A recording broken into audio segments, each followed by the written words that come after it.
Hi 56, Mr. K here. Hope you're all going well. Welcome back to another week of writing. So, we're changing things up a little bit this term. We had a huge focus on persuasive writing for the first semester. So, now we're going to move on to some descriptive and narrative writing. So, for this week, we are writing a descriptive piece and it's all about the Brisbane Flood. So, for this piece, we'd like you to use some real life mixed in with some of your imaginings. The Brisbane flood was a real occurrence, so you can look at some of the YouTube clips that we've got there just to see exactly what happened and what Brisbane actually looked like. So make sure that you have a quick look at those if you have the time. Just before I forget, these things up the top, they're just some reminders about some powerful strategies that you might want to use within your piece. So for our descriptive piece, I'll have the class example as always down below, but before I get to that, I'll go through the plan. So the expectation for today's session is that you do your best just to get some ideas into your planner and then complete your introduction, because our aim is to try to complete a writing piece, or this writing piece, within the 5 days that we've got from Monday to Friday. So what's expected for this one? Well, you need to lead into the flood. You need to describe the weather. And just a quick example, and this is just an example, certainly don't have to use this, is that there may be a flood warning on the radio. So in the vocab section here, I've got some other quick tips, So describe how you're feeling. You'll come up with some much more interesting words than I will there.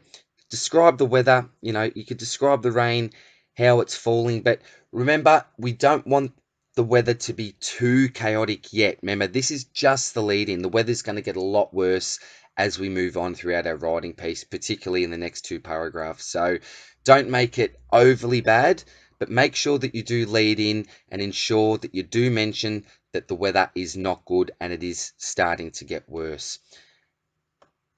For the next paragraph, you need to describe the weather approaching, use some of that sensory imagery. What can you hear? What can you see? And again, we've got some great vocab that you can use there. And hopefully this will make more sense each day as I go through the class story and link that example in each paragraph to what I've got here in the planner. You'll also notice here that we've got some other possible sentence starters or other ideas that you can also include. But for this one, it'd be great to see some sensory imagery. For the next paragraph, well, the flood is here. Okay, so this is where it's all happening. So again, lots of ideas there talking about a barrage of water. It's endless, it's violent. You could relate it to a tsunami, okay? So make sure that you check out those words there. You could even highlight some of the words that you might want to use and even add some of your own words. That would be fantastic. You've got a little bit of space here or even in this section here, anywhere you like. Remember, this plan is just to help you with your ideas and possibly to write down maybe some vocab that you want to use or highlight some of that vocab, as I said, and even write down if you've got some powerful strategies or sentences in mind. That's always a good idea, just to write them down somewhere there. For your next paragraph, well, you're describing the devastation. So this is going to be a really, really descriptive paragraph, and I think a bit of a fun one. So we all know what can happen with a flood. If you look back to those YouTube videos, you'll be able to see some real life examples or any videos on floods. I'd like you to mix, as I said, some real life with some imaginings here. So don't be afraid to include something that didn't actually happen in the Brisbane flood.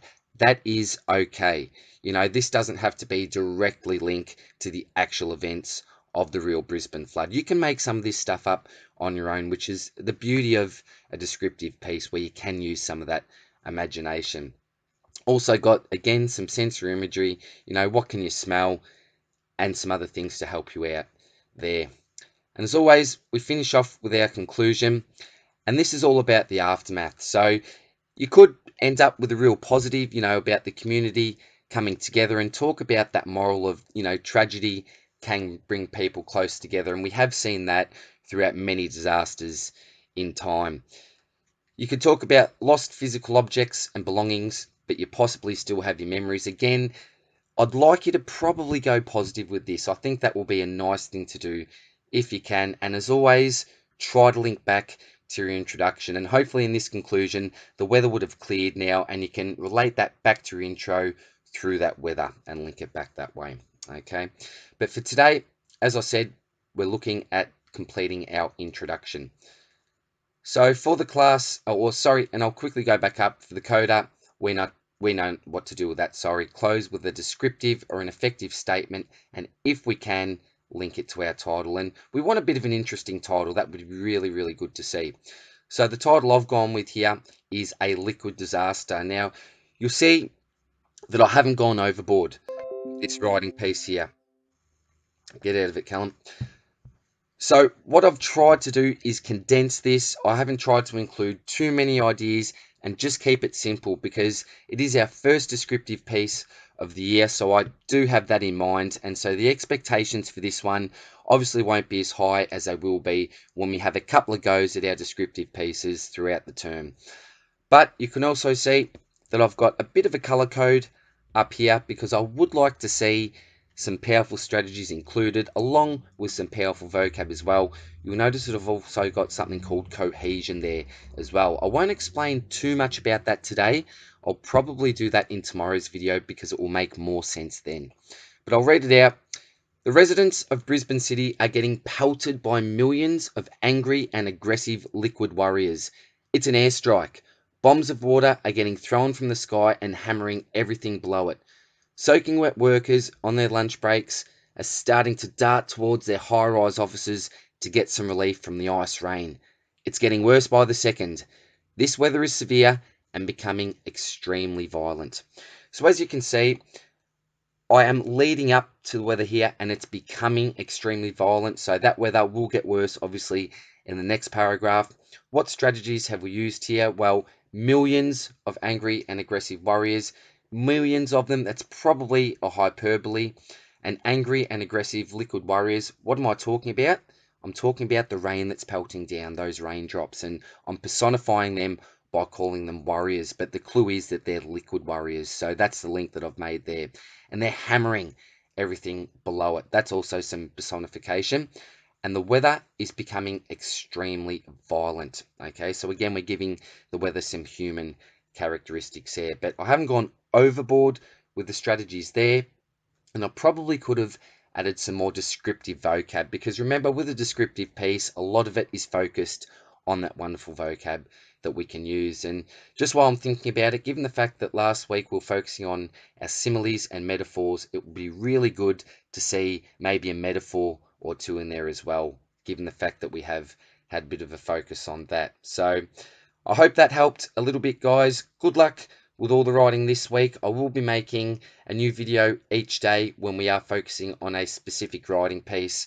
And then the next week, maybe when we're looking at some separate activities, I might just do the one big video and outline all the instructions for the separate weekly tasks there. But again, I hope that you're all going well. Thank you to the parents for all the hard work that you're doing. A big thank you to Miss Douglas and Miss Marchbank as well for all the hard work that they're putting in to the remote learning also. They're a fantastic team and I'm a very lucky teacher to be working closely with them as always. But more importantly, thank you to all of you guys. I know it's a really tough time for everyone at the moment. We all want to be with you at school. I know that most of you want to be at school with your teachers and with your friends, but you're doing a fantastic job so far. We've all been really impressed with the effort that you have been putting in. Hopefully these videos will help. But remember, if you do have any questions, just feel free to send us a message through the dojo and we'll do our best, as we always do, to help you with anything that you need. But again, take care. Hope all is going well, and I'll see you soon with the next one. Cheers, 5-6. Take care. Bye for now.